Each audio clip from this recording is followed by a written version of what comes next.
Hello student, তাহলে আমরা মেডিকেলের ক্লাস এসেছি আজকে। এনইটি মেডিকেলের জন্য ক্লাস 11 এর আমরা পড়ছিলাম এক্সক্রিটরি সিস্টেম, যেখানে আমরা নাইট্রোজেনিয়াস ওয়েস্ট ম্যাটেরিয়ালগুলোকে এক্সক্রিশন করার একটা প্রসেস পার্ট 1 মানে আগের ক্লাস আমরা কমপ্লিট করেছি। আজকে আমরা পরবর্তী পার্টটা আজকে আমরা চলো ডিসকাস করব। আমাদের এনইটি মেডিকেলের special and my favourite class আজকের এই ক্লাসটা। তোমাদের আগের দিনের যে রেজাল্ট, সেই রেজাল্টটাও আমরা হাতে পেয়ে গেছি। সেই রেজাল্টটাও দেখো অনেকটা আমাদের হাতের কাছে চলে এসেছে।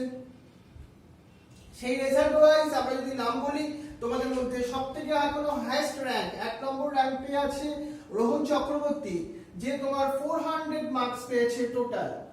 আর তোমার অরিজিৎ হালদার, ও পেয়েছে 395 পেয়ে সেকেন্ড র্যাঙ্ক। তারপর মাসুম রহমান আছে, তারপর আছে আমাদের শিভাঙ্গী চ্যাটার্জি, তারপর আছে শুভাঙ্গী প্রামাণিক। তোমাদের দেখো তোমরা দুজন সবসময় পাশাপাশি আছো, নাম্বারের দিক থেকে ওরা দুজন কিন্তু খুব পাশাপাশি, খুব ক্লোজ আমাদের। তা হলো দুজনের নাম্বার, একজনের দেখো 388 আর একজনের 387। নামটাও খুব কাছাকাছি মিল, নাম্বারটাও খুব কাছাকাছি মিল, অনলি 1 মার্কসের মধ্যে ডিফারেন্স। তাহলে আমাদের এই শিভাঙ্গী আর শুভাঙ্গী ওরা 4th এন্ড 5th র্যাঙ্ক। তারপর সৌমিয়া কুমারী আছে, ঋষিকা সাউ, চিত্রিনী দাস, কয়না ঘোড়াই, ঋতুজা অধিকারী, সায়নী দেরয়। সায়নী, তোমাকে আরেকটু ইমপ্রুভ করতে হবে, বুঝতে পারছো? আমাদের 10 নম্বর র্যাঙ্কের মধ্যে ঢুকতেই হবে তোমাকে। আর প্রথমেই বলি, আমরা এই এক্সাম দিচ্ছি এনইটি মেডিকেলের জন্য, মেইনলি ডক্টর হওয়ার জন্য, নার্স হওয়ার জন্য, বা বিডিএস এই ধরনের প্রফেশনে যাওয়ার জন্য, যে প্রফেশনগুলো কিন্তু বলতে পারো আমরা গড বা ভগবানের সঙ্গে তুলনা করি এই প্রফেশনগুলো। সেই জন্য এই প্রফেশনে আসতে গেলে এটা একটা এক্সাম, এটা একটা তোমার চাবিকাঠি। এখানে কিন্তু কোনো চিটিং করবে না কেউ। যা মার্কস পাচ্ছ সেটা কিন্তু প্লিজ লিখবে, প্লিজ। এখানে যেন কোনো কিছু যেন গন্ডগোল না করো, এটা তোমাদের কাছে আমার বিশেষ একটা অনুরোধ, কারণ এই নাম্বারটা অনেকের ক্ষেত্রে ভেরি ইম্পর্টেন্ট রোল প্লে করে। শানি, তোমার পরে র্যাঙ্ক পেয়েছে শুভদীপ, তারপরে স্নেহা মান্না, তারপরে দেবার্ঘ ঘোষ, সৌগত পারুই, তারপরে সায়নদীপ রয়, অনুশ্রী দাস, জিষ্ণু পাল, অনিন্দিতা, তারপরে সৌমি, রূপসা, রিতম পান্ডা, আবু আলিশা, সৃজনী এন্ড শুভ্রনীল, তারপরে আছে Sangita, Anushka, Sukarna, Sundar, Moumita, Tuhin, Sumana, Rima, Tiyasha, Debanchal, Piyasa, Priyam and Anis, and last rank পেয়েছে আমাদের গার্কি। এবার দেখো এইখানে এই হচ্ছে আমাদের র্যাঙ্কিং সিস্টেম দাঁড়ালো। আমাদের ফার্স্ট, সেকেন্ড, থার্ড কে হলো তাহলে আজকে? সে হচ্ছে রোহন চক্রবর্তী, অরিজিৎ হালদার এন্ড মাসুম রহমান। আমাদের ফার্স্ট, সেকেন্ড, থার্ড বয় আগের উইকেট অবধি আমাদের মেডিকেল ক্লাসের জন্য। এই নাম্বারে এটা আমি ইউটিউবে তোমার কমিউনিটি পার্টের যে পার্ট আছে সেখানেও পোস্ট করে দেবো। আর তোমরা যে মক টেস্ট দিয়েছো, আজকে তো মক টেস্ট দিয়েছো, ওই মক টেস্টের যেখানে কমেন্ট সেকশন, কোনখানটা ভালো করে বলছি দেখো, মক টেস্টের যে কমেন্ট সেকশন, সেখানে যদি কোনো কিছু ভুল থাকে বা তোমার নাম্বার ইনপুট হয়নি, সেটা তুমি কিন্তু মেনশন করো। অন্য কোনো জায়গায় কমেন্টে লিখলে কিন্তু কোনো চেঞ্জ হবে না, কারণ এত জায়গা থেকে তো বোঝানো সম্ভব নয়, তাই না? আজকে যে এক্সাম দিয়েছো সেই কমেন্ট সেকশনে লিখবে কত মার্কস পেয়েছো তুমি আজকের এক্সামে, এন্ড কোনো কিছু যদি ভুল থাকে সেটাকেও তুমি বলবে। তাহলে এই হচ্ছে আমাদের বেস্ট স্টুডেন্ট, যারা মেডিকেলে পরবর্তীকালে এদের মধ্যে থেকে ডক্টর হতে চলেছে, নার্স হতে চলেছে, বা পিডিএস পেতে চলেছে, বা জীবনে বড় কিছু করতে চলেছে। তাহলে চলো আজকের জন্য আমরা আমাদের পড়াশোনা শুরু করে দিই। আজকে আমরা কি নিয়ে পড়াশোনা করব? আজকে আমরা আমাদের মেডিকেলের এনইটি সিলেবাসের মধ্যে যে পার্টটা নিয়ে আজকে আমরা পড়বো সেটা হচ্ছে ইউরিন ফর্মেশন। সেটাকে আমি কি বলছি? Urine formation. এই ইউরিন ফর্মেশন যদি আমি এক্সপ্লেন করতে হই, এটাকে 3টে স্টেপে হয় ইউরিন ফর্মেশন। একটা হচ্ছে গ্লোমিউলার ফিল্টারেশন, আর একটা হচ্ছে রিঅ্যাবসর্পশন, আর একটা হচ্ছে সিক্রেশন। এই 3টে প্রসেসের থ্রু দিয়ে হয় ইউরিন ফর্মেশন। তাহলে আমাদের মেডিকেলের কোশ্চেন কি আসতে পারে? ইউরিন ফর্মেশন প্রসেস বলে 3টে প্রসেস দিয়ে দিতে হতে পারে অল অফ দা অ্যাবভ। এটা আমাদের প্রথম একটা এমসিকিউ কোশ্চেন হলো, বাট আমরা এই প্রত্যেকটা স্টেপকে আমরা ডিটেইলসে গিয়ে চলো ডিসকাস করি। ডিটেইলসে গিয়ে যখন ডিসকাস করি, প্রথম হচ্ছে ইউরিন ফর্মেশনের প্রথম স্টেপ, যেটাকে আমরা কি বলছি গ্লোমেরুলার ফিল্টারেশন। গ্লোমেরুলাসের সঙ্গে তাহলে একটা ভেরি ইম্পর্টেন্ট রোল আছে এখানে। চলো সেই ব্যাপারটা একটু দেখার চেষ্টা করি। কি বলছি আমরা, তাহলে ঐশী, সৃজনী, দেবদত্তা, বুঝতে পারছো তো ব্যাপারটা? আমরা তাহলে এখন গ্লোমেরুলার ফিল্টারেশন ব্যাপারটাকে দেখি। চলো দেখবো এই যে গ্লোমেরুলাস, আমরা গ্লোমেরুলাসটা কি বলেছিলাম, সেই বাউম্যান ক্যাপসুল, তার ভেতরে কি ছিল টাফট অফ ব্লাড ক্যাপিলারিজ। আমরা সেই ব্যাপারটাই দেখছি। দেখো এইটা হচ্ছে সেই টাফট অফ ব্লাড ক্যাপিলারিজ, আর এই হচ্ছে সেই বাউম্যান ক্যাপসুল, আর তার মিডিলে একটা পার্ট আছে। আমরা সেইভাবে গ্লোমেরুলার ফিল্টারেশনের জন্য তিনটে লেয়ার্স এর কথা বলি। First layer endothelium of the glomerular blood vessel. এই দেখো এই যে লেয়ারটা হচ্ছে আমাদের ব্লাড ভেসেলের লেয়ার, কি নাম দিয়েছি আমরা, এন্ডোথিসিয়াম লেয়ার। এবার আরেকটা লেয়ারের কথা বলি, the epithelium of Bowman capsule. এই দেখো এই যে লেয়ারটার কথা বলছি আমি, এই লেয়ারটা হচ্ছে epithelium layer of Bowman capsule. আর বিটুইন টু পার্টস এর মধ্যে কি আছে, basement membrane between this two layers. এই যে দেখতে পাচ্ছ এখানে।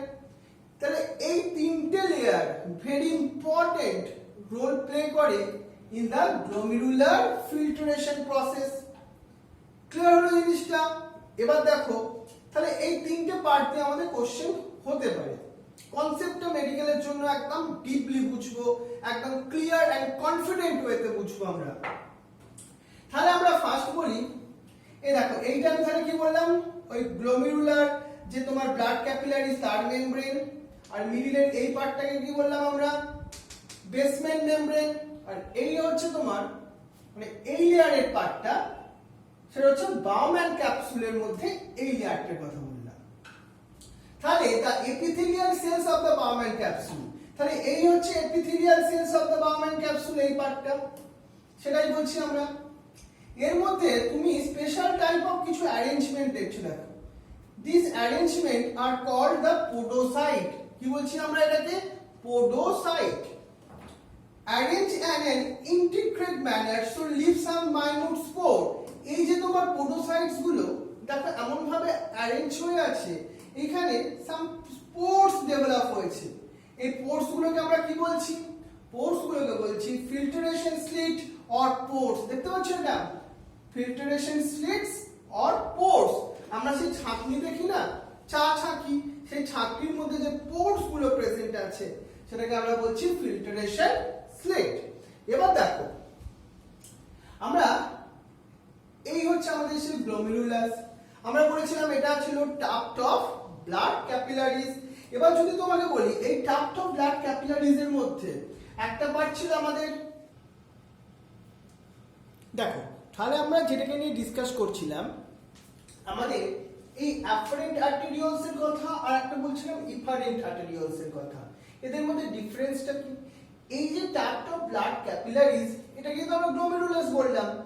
এই দেখো অ্যাফারেন্ট আর্টেরিওলস যেটা, তার ক্ষেত্রে সেটা short but wide. On the other hand efferent যেটা, সেটা ন্যারো ইফারেন্ট আর্টেরিওলস। দেখতে পাচ্ছ ডায়ামিটারটা কতটা আলটিমেটলি শর্ট। এর জন্য হচ্ছেটা কি, এইখানে যেহেতু ডায়ামিটারটা অনেক বেশি comparatively wider, so low resistance of input pathway. আর এখানে যেহেতু ডায়ামিটারটা এখানে কি হয়ে যাচ্ছে, very narrow, that time high resistance in the outflow. যখন ব্লাডটা এর মধ্যে দিয়ে ফ্লো করছে, যেহেতু এখানে ন্যারো ডায়ামিটার হয়ে যাচ্ছে, এখান থেকে কি হয়ে যাচ্ছে, সাম মলিকিউলস গুলো এক্সিট আউট করে বেরিয়ে আসছে। এটাকে আমরা কি বলছি দেখো, আল্ট্রা একটা ফিল্টারেশন প্রসেস। এবার তোমাকে ব্যাপারটা যদি বলি, the difference in the diameter create a pressure which is facilitate the filtration। এই অ্যাফারেন্ট আর্টেরিওল এই যে তোমার ডায়ামিটারটা যে ডিফারেন্স আসছে, সেটাই কিন্তু main important reason for the facilitate the filtration.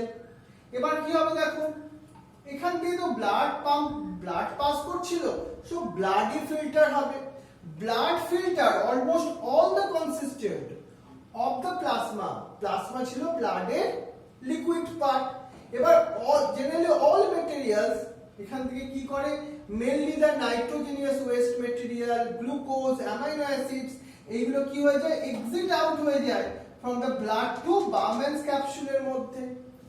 But except the protein pass on to the lumen of the Bowman capsule. Protein গুলো যেহেতু সাইজে লার্জ হয় সেজন্য they cannot pass by the slit pores. তাহলে protein কিন্তু generally তোমার পাওয়া যাবে না বার্ম্যান ক্যাপসুলের মধ্যে, কিছু অ্যাবনর্মাল সিচুয়েশন ছাড়া। এবার দেখো এই প্রসেসটাকে আমরা তাহলে কি বললাম, আলট্রা ফিল্টারেশন। এবার কি বলছি আমরা, স্পেশাল একটা ব্যাপার এবার শোনো, GFR যার ফুল ফর্ম আমরা কি বলবো, গ্লোমেরুলার ফিল্টারেশন রেট। এই যে গ্লোমেরুলাসের মধ্যে কি হচ্ছে, ফিল্টারেশন হচ্ছে, বাট তার রেটটা এবার আমাদের জানা প্রয়োজন। কিভাবে জানবো আমরা, the amount of the filtrate formed by the kidney in per minute, per minute কি অ্যামাউন্টে ফিল্ট্রেট প্রডিউস হচ্ছে, that is the filtration rate. এবার দেখো GFR of healthy individual approximately কত, সেটা 125 ml per minute। এইটা কিন্তু তোমার মেডিকেলের একটা ভেরি ইম্পর্টেন্ট কোশ্চেন। GFR এর আলটিমেটলি আমরা রেটটা জানতে চাইছি। রেটটা বললে সেটা হচ্ছে 125 ml per minute, সেটা ডেতে যদি কনভার্সন করি 180 লিটার পার ডেতে হয়ে যাচ্ছে। তাহলে বুঝতে পারছো কোশ্চেন আসলে আমাদের একটা খুব ভালো এমসিকিউ এর পয়েন্ট এলো। অন অ্যান অ্যাভারেজ আমরা কি বলছি, 1100, that means the 1100 to 1200 ml of blood is filtered by the kidney per minute। পার মিনিটে দেখো এই ব্লাডটা আমাদের কিডনির মধ্যে পিউরিফাই হচ্ছে, নাইট্রোজেনিয়াস ওয়েস্ট ম্যাটেরিয়াল গুলো রিমুভ হয়ে যাচ্ছে। কত, 1100 to 1200 ml of blood, কত সেটা পার মিনিটে। তাহলে আমাদের বুঝতে পারছো শুভাঙ্গী, শুভ্রনীল, শুভাঙ্গী, শিবাঙ্গী সবাই বুঝতে পারছো তো? এই হচ্ছে আমাদের মোস্ট ইম্পর্টেন্ট পার্ট, যেটা বললাম GFR। এবার চলে আসি আমরা, সেটা হচ্ছে রিঅ্যাবজর্পশন। ফিল্টারেশনটা হলো, আলট্রা ফিল্টারেশন হলো। তাহলে এখানে কিছু ইম্পর্টেন্ট সাবস্টেন্সও এখানে হাই প্রেসারের জন্য ব্লাড থেকে পাস করে চলে এসেছে কোথায়, পিসিটির মধ্যে, that is the renal tubules এর ফার্স্ট পার্ট ছিল। কিন্তু এবার গ্লুকোজ, অ্যামাইনো অ্যাসিড এইগুলোকে তুমি বডি থেকে কেন এক্সিট করে দেবে, এইগুলো তো একটা valuable parts for your body. তাহলে আমরা কি করি, এই comparisons of the volume of the filtrate form the per day 180 litre per day দেখো, with that of the urine release হয় 1.5 লিটার, মানে 180 লিটার কি হচ্ছে, ফিল্ট্রেট ফর্ম হচ্ছে, মানে গ্লোমেরুলাস থেকে বার্ম্যান ক্যাপসুলের মধ্যে। বাট আমরা ইউরিনটা রিলিজ করছি অনলি অ্যাপ্রক্স 1.5 লিটার। তাহলে বাদবাকি জিনিসটা কোথায় যাচ্ছে, নিশ্চয়ই সেটা আবার অ্যাবসর্ব হয়ে যাচ্ছে বডিতে, না তো কোথায় যাবে সেটা, সেটা তো আর হাওয়ায় উড়ে যাবে না। তাহলে এই যে প্রসেসটা most important, that is the reabsorption. আমরা বলছি 99% of the filtrate has to be reabsorbed by the renal tubules। renal tubules মানে সেই পিসিটি, সেই হেনলি লুপ, সেই ডিসিটির কথা, তার থ্রু দিয়ে কিন্তু রিঅ্যাবসর্পশন হতেই হবে 99%। কোশ্চেন আসে আমরা একটা জায়গায় এলো, এই যে প্রসেসটাকে আমরা কি বলছি, রিঅ্যাবসর্পশন। রিঅ্যাবসর্পশন বলছি আমরা। এবার কোশ্চেনটা আসছে আমাদের আরেকটা, দেখো তাহলে আমরা ফার্স্ট কি বলছি, দেখো তাহলে আমরা ইউরিন ফর্মেশন তিনটে স্টেপে হয় বলেছিলাম, গ্লোমেরুলার ফিল্টারেশন, টিউবুলার রিঅ্যাবসর্পশন আর টিউবুলার সিক্রেশন।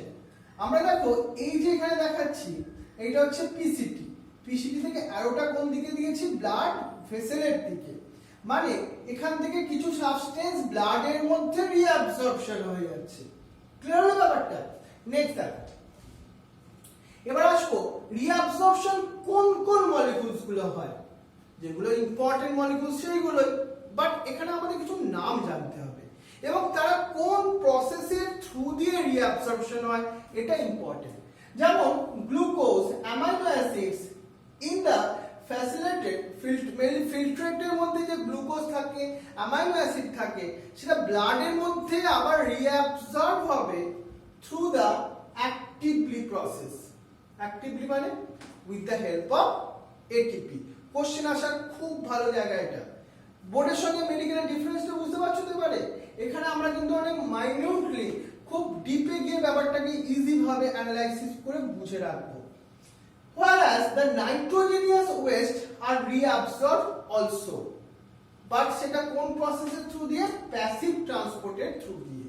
তোমরা কিন্তু সুন্দরভাবে খাতায় নোট ডাউন করবে মেডিকেলের জন্য, এটা কিন্তু ভেরি ইম্পর্টেন্ট। ঠিক আমি তোমাকে যেভাবে নোট ডাউন করতে শেখাচ্ছি। তাহলে আমাদের কি হলো? গ্লুকোজ আর অ্যামাইনো অ্যাসিড অ্যাক্টিভলি রিঅ্যাবসর্ব, আর নাইট্রোজেনাস ওয়েস্ট মেটেরিয়াল গুলো প্যাসিভলি রিঅ্যাবসর্ব হলো। তাহলে ক্লিয়ার ব্যাপারটা? অদিতি, চিত্রনী, অরিজিৎ, সুকর্ণা, মাসুম, তিয়াশা, ক্লিয়ার ব্যাপারটা বুঝতে পারছো? এই হচ্ছে আমাদের রিঅ্যাবসর্পশনের প্রসেসটা। কোনো কিছু যদি ডাউট থাকে তাহলে লাইভ চ্যাটে লিখতে পারো।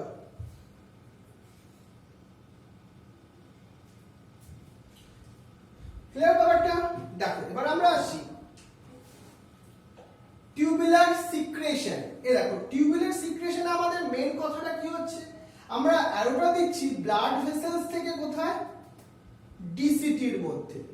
This is called the tubular secretion. মানে ব্লাড থেকে মেটেরিয়ালটা সিক্রেট হয়ে কোথায় যাচ্ছে? ঢুকে যাচ্ছে ডিসিটির মধ্যে।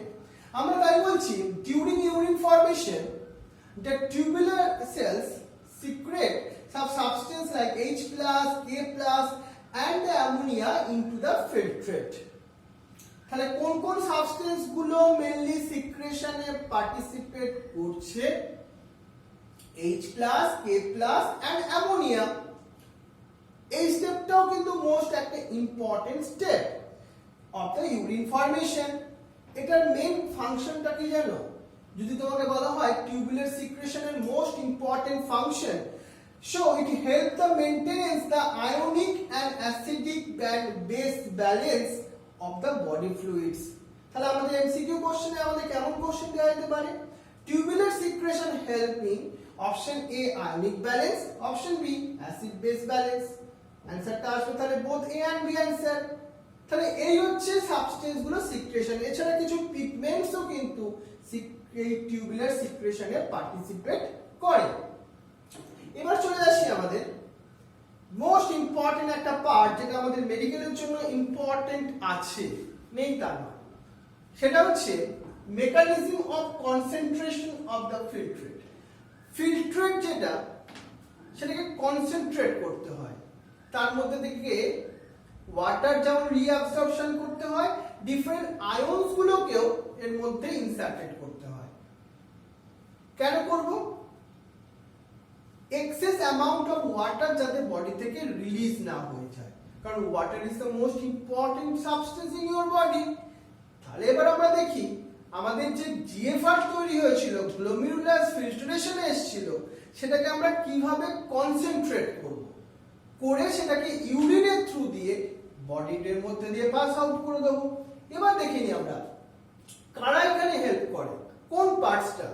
Mainly the Henle loop and vasa recta play the significant role in the mechanism of concentrate the filtrate. কি দুটো জিনিস?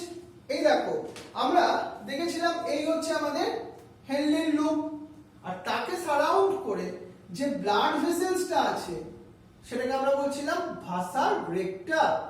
এরা দুজনই ইম্পর্টেন্ট রোল প্লে করে ইন কনসেন্ট্রেট দ্য ফিল্ট্রেট। এবার দেখো এদের ডাইরেকশনটা কিরকম।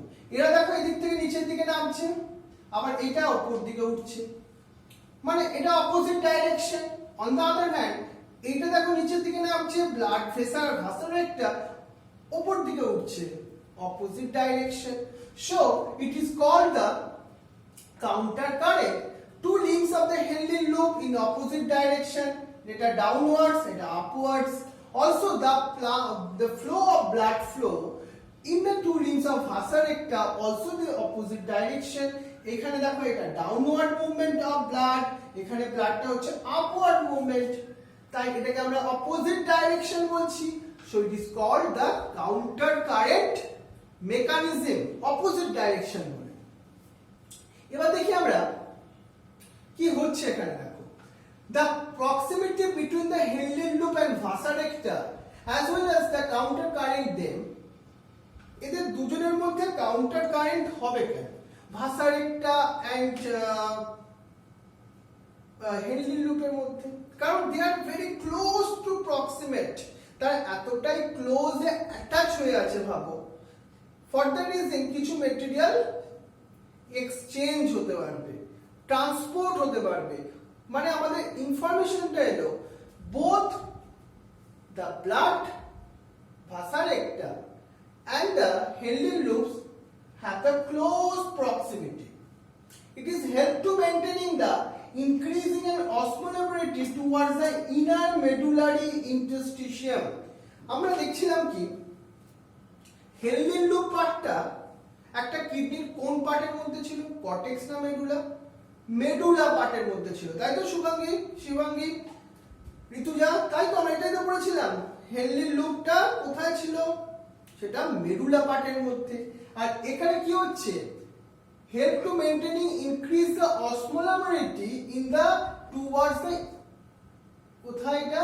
ইনার মেডুলারি ইন্টারস্টিশিয়াম, যেটা এই পার্টটার কথা আমি বলছি। ফ্রম 300 অসমোলারিটি থেকে ইন দ্য কর্টেক্স, এখান থেকে কি হয়ে যাচ্ছে 1200 osmolarity in the inner medulla. মানে বুঝতে পারছো, যখন মেটেরিয়ালটা কর্টেক্স থেকে মেডুলাতে গিয়ে পৌঁছলো তখন সেটা কি হয়ে গেল? 1200 হয়ে গেল। কেন হলো? এত বাড়লো কেন? তার পেছনে আমরা এবার একটু রিজনটা দেখার চেষ্টা করি। ফার্স্ট অফ দেখবো, this gradient is mainly caused by the NaCl and urea. এটা তোমাকে ভালোভাবে মাথায় রাখতে হবে। কাদের দুজনের রোল এখানে important? NaCl and urea. NaCl transported by the ascending limb of the Henle loop. Henle loop এর একটা ছিল descending loop আর একটা ছিল ascending loop। ওই ascending limb থেকে কি হয়? তোমার ট্রান্সপোর্টেড হয় NaCl। NaCl ফর্মে হয় না, Na+ or Cl- ফর্মে হতে থাকে, which is ultimately exchanged with the descending limb of vasorector. এই দেখো, এই যে লুপ অফ হেনলি যখন এটা আপওয়ার্ডসে উঠছিল, এই পার্টটা থেকে NaCl এক্সচেঞ্জ হবে আর তার পাশ দিয়ে কি যাচ্ছিল তোমার ভাসারেক্টা। মানে যে NaCl এখান থেকে রিলিজ হয়ে যাচ্ছিল সেটা কার মধ্যে গিয়ে কনসেন্ট্রেট করে যাচ্ছিল তোমার ভাসারেক্টার মধ্যে। তাহলে বুঝতেই পারছো, এখান থেকে 300 ছিল, এখানে আস্তে আস্তে সেটা 1200 হয়ে গেল, কনসেন্ট্রেটেড হয়ে গেল ইউরিন। কনসেন্ট্রেটেড হলো, তার আগে ইউরিন কনসেন্ট্রেটেড হওয়ার পেছনে আরেকটা রিজন ছিল, এই H2O এখান থেকে কিন্তু রিঅ্যাবসর্ব হয়ে গেছে। আবার একটা দেখি, NaCl is returned in the interstitiums by the ascending portion of the vasorector. ascending portion মানে যে পার্টটা এই দিকে আসছে, ascending part of the vasorector বলছি আমরা। তারপরটা দেখো কি হচ্ছে এখানে, similarly small amount of urea enter the thin segment of the ascending Henle loop. ascending loop মানে সেইখানটার কথা বলছি, মানে এই পার্টটার কথাই বলছি। Henle loop which is transported back into the interstitium by the collecting ducts. মানে এখান থেকে কিছুটা যে ইউরিয়া এক্সিট হচ্ছে সেটা কোথায় গিয়ে ঢুকে পড়ছে? কালেক্টিং, কি বলছি দেখো, transported back to interstitium by the collecting tubules. The above description or describe the transport of substance facilitated by the special arrangement of the Henle loop and vasorector. মানে Henle loop থেকে যে substance গুলো release হচ্ছে সেটা গিয়ে ঢুকছে ভাসারেক্টার মধ্যে। এটাই তো মেইন কথা, এটাই আমাদের, এটা হলে কি হচ্ছে? কনসেন্ট্রেশনটা ডিফার করে যাচ্ছে। তাহলে এটাকে আমরা বলছি কাউন্টার কারেন্ট মেকানিজম। ব্যাপারটা ক্লিয়ার হলো? আমাদের কোশ্চেন আসার জন্য কিন্তু মেডিকেলের জন্য ইম্পর্টেন্ট, যেটা ইউরিয়া, NaCl এই পার্টগুলোর কথা। আর তোমাকে এই যে বলেছিলাম আমরা, এই যে তোমার descending arm of the Henle loop, এখান দিয়ে অনলি কি এক্সিট হতে পারে? ওয়াটার। আর অ্যাসেন্ডিং পার্ট থেকে অনলি কে পারে? NaCl and some amount of urea. Clear হলো ব্যাপারটা? এবার দেখো, এবার আমরা পরের পার্টটাকে বলি। সেটা হচ্ছে রেগুলেশন অফ কিডনি ফাংশন। কিডনির ফাংশনকে তো রেগুলেট করা দরকার, এর জন্য ডিফারেন্ট মেকানিজম আছে।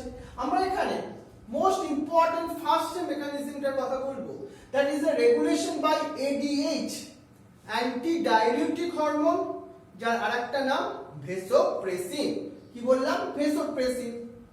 প্রথম আমাদের পার্টটায় দেখো কি step 1, when the body fluid level decrease, বডির মধ্যে ফ্লুইড লেভেলটা ডিক্রিজ করেছে, তখন কি হবে? the osmoreceptor stimulus stimulate the hypothalamus, তখন আমাদের নার্ভাস সিস্টেমের থ্রু দিয়ে হাইপোথ্যালামাসের অসমোরিসেপ্টর সেন্টার আছে, সেখানে গিয়ে স্টিমুলাসটা রিসিভ হয়েছে। তখন হাইপোথ্যালামাস কি করছে? হাইপোথ্যালামাস রিলিজ করছে অ্যান্টি ডাইউরেটিক হরমোন, which কি করছে? ADH prevents the diuresis, diuresis কথাটার মানে loss of water by facilitating the water reabsorption from the DCT and the collecting ducts. ও কি করলো?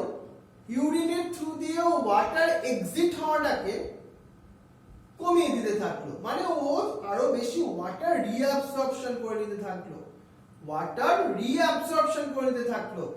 কে করলো? With the help of ADH. এটা তাহলে আমাদের একটা ভালো কোশ্চেন আসার জায়গা এলো এটা। এবার দেখো তাহলে এডিএইচ কিভাবে, আমি বলছিলাম জিএফআর রেটটাকে কন্ট্রোল করে, কনস্ট্রিক্ট দ্য ব্লাড ভেসেলস, ও ব্লাড ভেসেলসটাকে আরো কনস্ট্রিক্ট করে দিতে পারে। কনস্ট্রিক্ট করলে কি হবে? প্রেসার ইনক্রিজ হবে, resulting an increase of the pressure, and this increase the glomerulus blood flow and GFR. তখনই কি হবে? সেই গ্লোমেরুলাস এর মধ্যে বলছিলাম ব্লাড ক্যাপিলারিজ যেখানে ছিল, প্রেসার আরো বেশি পড়বে, তাহলে ওখানে ফিল্টারেশন রেটটা যেটা কমে গেছিল সেটা আবার বেড়ে যেতে থাকবে। এইভাবেই ও কন্ট্রোল করে জিএফআর রেটটা। ক্লিয়ার? ব্যাপারটা বোঝা গেছে তো? সায়নী, রূপসা, শ্রাবণী, অদিতি, চিত্রাণী, অটপি, বুঝতে পেরেছো তোমরা? অনুশ্রী, অভিলাষ। দেখো এবার আসবো আমরা কফি খাই, টি খাই তো, এদের সঙ্গেও কিছুটা একটা ইম্পর্টেন্ট রিলেশন আছে। দেখো coffee two are the alcoholic beverages গুলো আর আলটিমেটলি ফ্যামিলিয়ার ডায়োরিটিক্স। কেন এদেরকে আমরা ডায়োরিটিক্স এর মধ্যে আনি? কেন? এ compound that increase the urine volume. এগুলো কিন্তু বেশি খাওয়া উচিত নয়। In caffeine, in the coffee and tea work by the promoting the vasodilation in the nephron. Vasodilation মানে সেটা আরো বেশি wider হয়ে যাচ্ছে, which increase the GFR. Blood ভেসেলের আমরা কথা বললাম না, আমরা বললাম নেফ্রনের কথা। অ্যালকোহলিক যে বেভারেজেস গুলো increase the GFR by inhibiting the ADA release, মানে কফির ক্ষেত্রে মোড অফ অ্যাকশন আলাদা, অ্যালকোহলিক বেভারেজেস ক্ষেত্রে আলাদা। এখানে এডিএইচ রিলিজটা কি হয়? কমে যেতে থাকে। তাহলে লস অফ ওয়াটার, দেখো from the pituitary posterior pituitary and resulting in the less water recovered by the collecting ducts, কারণ এডিএইচ কি করছিল? ওয়াটার রিঅ্যাবসর্পশনে হেল্প করছিল। ক্লিয়ার হলো জিনিসটা তো? দেখো স্বস্তিকা, সুধাশ্রী, এবার আমরা একটা স্পেশাল মেকানিজম পড়বো, সেটাকে আমরা বলছি রেগুলেশন বাই জেজিএ। প্রথমে জানতে হবে আমাদের জেজিএ এর ফুল ফর্ম কি। রেনিন, আমরা জাক্সটাগ্লোমেরুলার অ্যাপারেটাস, এটা ফুল ফর্ম। বাট এই যে পুরো প্রসেসটাকে আমরা বলি রেনিন অ্যানজিওটেনসিন মেকানিজম। তোমরা বোর্ডের লেভেলে যারা ক্লাস 11এও পড়ো তারা এইভাবে প্রসেসটাকে লেখার চেষ্টা করবে, আমি যেটা তোমার মেডিকেলে ক্লাস পড়াচ্ছি। প্রথম step, a fall in the glomerular blood flow or GFR, মানে জিএফআর টা কমে গেছে, মানে ওই তোমার গ্লোমেরুলাস বা ব্লাড ভেসেলস থেকে ফিল্টারেশন কম রিলিজ হচ্ছে, আমরা ওটাকে নরমাল স্টেটে আনতে চাইছি। তখন আমাদের বডির মধ্যে কি ঘটনা ঘটছে দেখো।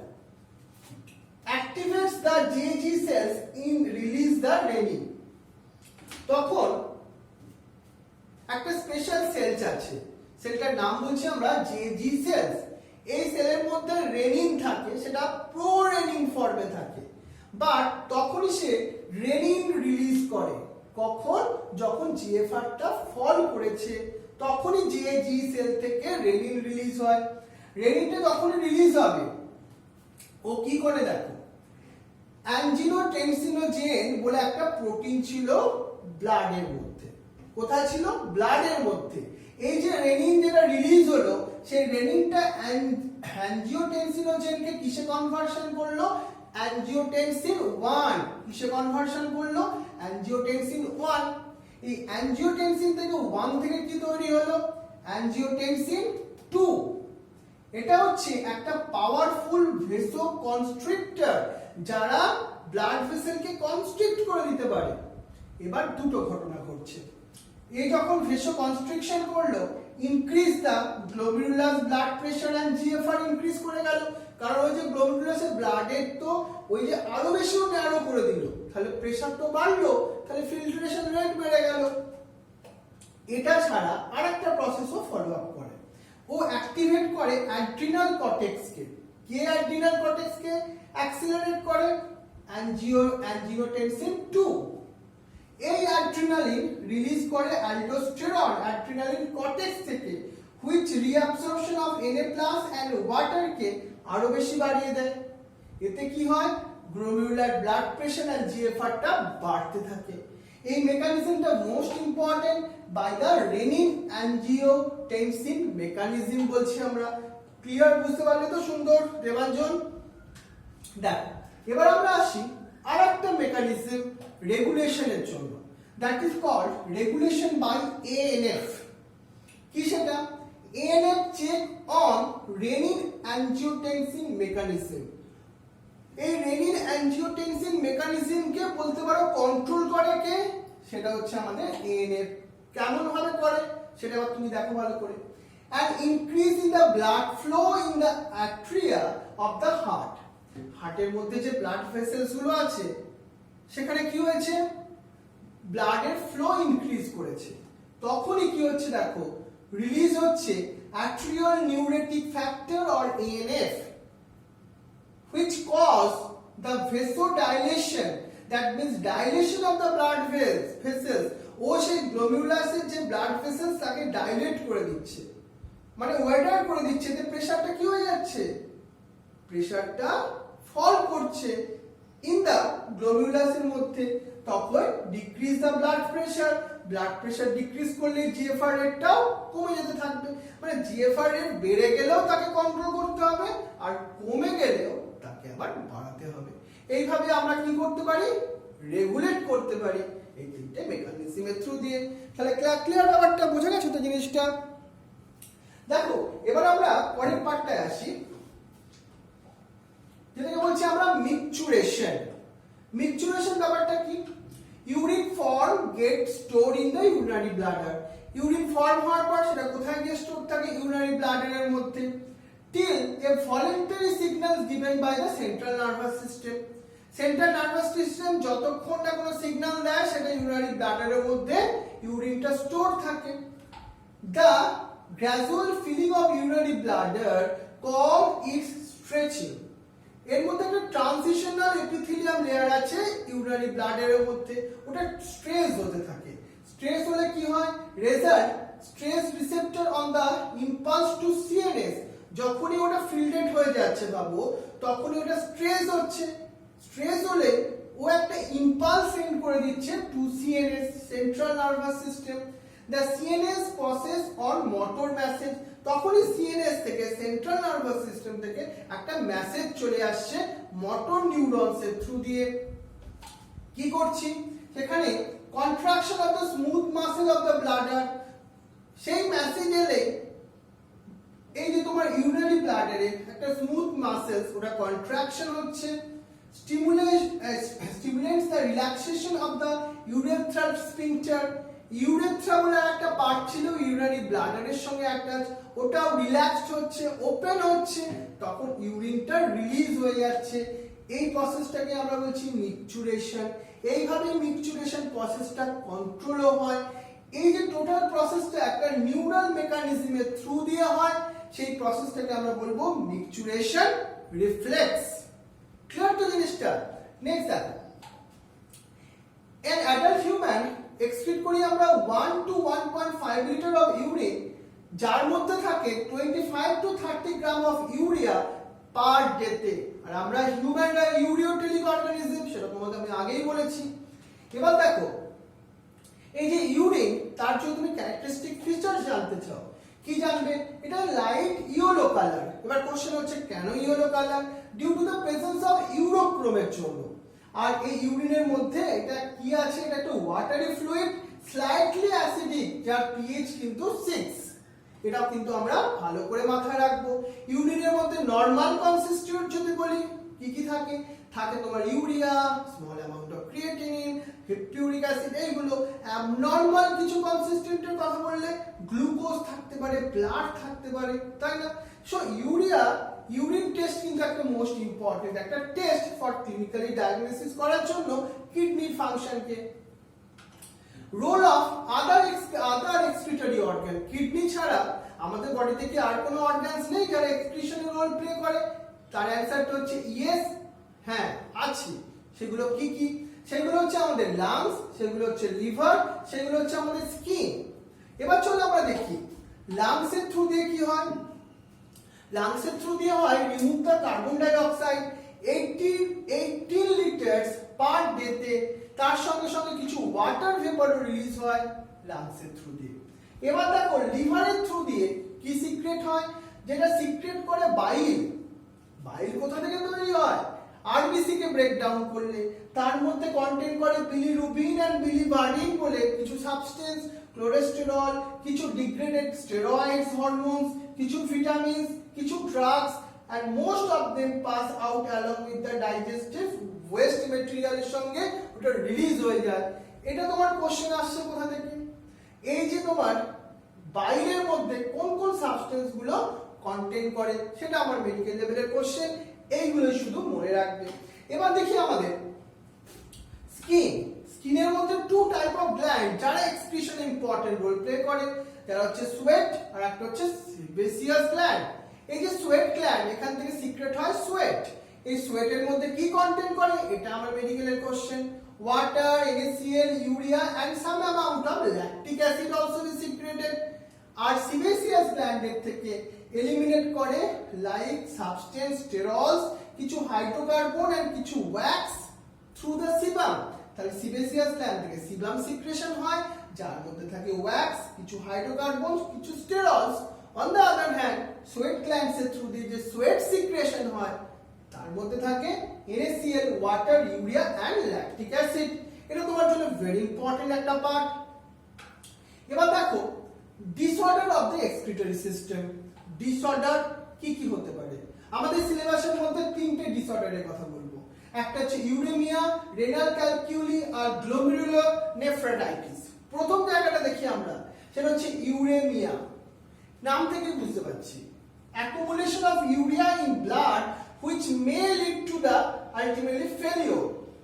যখন আমাদের নেফ্রন ফেলিওর হয়েছে, গ্লোমেরুলাসের ফিল্টারেশন হচ্ছে না ঠিকমতো ভাবে, তখন কি হচ্ছে? ব্লাডের মধ্যে ইউরিয়াটা রয়ে যাচ্ছে। That time accumulation of urea in the blood, it is called uremia। আর একটা হচ্ছে রেনাল ক্যালকিউলি, যেটাকে আমরা মেইনলি বলি কিডনি স্টোন। কি হয়? কিছু ইনসলেবল মাস অফ ক্রিস্টালাইজ সল্ট ফর্মেশন হয় ইন দ্য কিডনি, তখনই সেটাকে আমরা বলি রেনাল ক্যালকিউলি। এটা ছাড়া আর একটা আছে, সেটা হচ্ছে আমাদের গ্লোমেরুলার নেফ্রাইটিস। নাম থেকে বুঝতে পারছো ইনফ্ল্যামেশন হয় ইন গ্লোমেরুলাসের মধ্যে, মানে বায়োম্যান ক্যাপসুলের ওখানে যে ব্লাড ভেসেলস গুলো ছিল সেটা ইনফ্ল্যামেশন হয়ে যায়। তাহলে সেখান থেকে কি হয়? আর তোমার মেটেরিয়াল গুলো এক্সচেঞ্জ হয় না। অনেক সময় হয় না সেই ছাঁকনি গুলো এমন ভাবে আটকে যায় আর মেটেরিয়াল যেতেই চায় না, পাস করতে পারে না। অনেকটা ঠিক সেই টাইপের। এটা ছাড়া দুটো ইনফরমেশন এক্সট্রা আর মনে রেখো, সেটা হচ্ছে গ্লুকোসুরিয়া, তার মানে প্রেজেন্স অফ গ্লুকোজ। আর একটা কথা মাথায় রেখো, কিটোনিউরিয়া, কিটোন বডিজ, সেটা যখন আমরা ইউরিনের মধ্যে পাবো। এই দুটো একটা ডিজিজের নাম আমাদের মাথায় রাখতে হবে। বাট এইগুলো তো ডিসঅর্ডার, এগুলো থেকে আমাদের বাঁচবার পথ কি, আমরা কিভাবে সার্ভাইভ করব? চলো এবার আমরা পরের পার্টে সেই জিনিসটাকে দেখি। সেটা আমাদের হিমোডায়ালিসিস। আমরা ডায়ালিসিস কথাটা তো ছোটবেলা থেকেই শুনেছি। কি হয় এখানে ডায়ালিসিসে? ইউরিয়া মেনলি আমরা রিমুভ করি বাই দ্য হিমোডায়ালিসিস। আমরা কি করছি, ব্লাডের মধ্যে ইউরিয়াটা অ্যাকুমুলেট হচ্ছে, কিডনি ফাংশন করতে পারছে না, তখনই রিকোয়ার হচ্ছে ডায়ালিসিস করা। যখন ব্লাড থেকে আমরা ইউরিয়াটাকে কি করব, রিমুভ করব। এই হচ্ছে একটা ডায়ালাইজিং ইউনিট। দেখো এর মধ্যে কি দেখবে তুমি, এই যে স্ট্রাকচারটা দেখছো এখানে, এটা হচ্ছে একটা কয়েলড স্ট্রাকচার, সেলোফেন টিউব দিয়ে তৈরি। কি দিয়ে তৈরি? Cellophane tube. আর দেখো surrounding by the dialysing fluid, মানে এর মধ্যে একটা ফ্লুইড আছে, তার নাম dialysing fluid, except the nitrogenous waste. এখানে তার মধ্যে কিন্তু কোনো নাইট্রোজেনিয়াস ওয়েস্ট মেটেরিয়াল ইনিশিয়াল লেভেলে নেই। তারপর কি হলো, ব্লাড ড্রেন। এই দেখো ব্লাডটাকে আমরা ড্রেন করছি কোথা দিয়ে? ফ্রম এ কনভেনিয়েন্ট আর্টারি, এখান থেকে জেনারেলি নিচ্ছি। পাম্প দা, কোথায় পাম্প করে কোথায় পাঠিয়ে দিচ্ছি?